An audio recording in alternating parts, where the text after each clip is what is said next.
Hello everyone. In this video, I will guide you how you can add the term and condition and logistic detail on Transact. So first of all, you need to click on all modules. Then you need to go to setting option.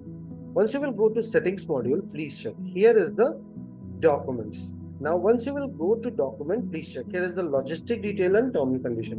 Why logistic detail and term and condition is required? As because each and every organization does have their own specific term and condition and logistic detail. You can create a master for the same, and then after you can use it while creating the document. How? So in logistic detail, you will get an option of add logistic detail on your right hand side top. Click on this. Here you can go ahead and just type the logistic type. So it is by rail.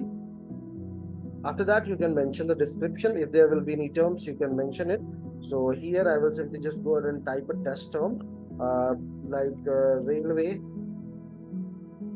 delivery are subject to rail insurance. I will click on save. Now please check, once I clicked on save, this particular logistic detail is added. I can use the same in my document.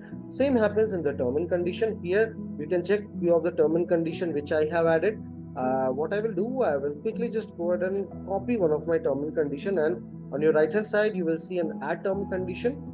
Click on this. I will go ahead and mention the description. You can make it bold, italic also.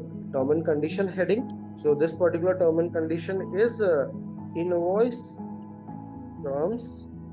Now click on save. Once I clicked on save, please check, this particular term and condition is added and I can use it in my documents. I hope this video will be helpful to you in adding and editing the term and condition. As from three dots, you can edit and delete the term and condition. I hope this video will be helpful to you. Have a good day.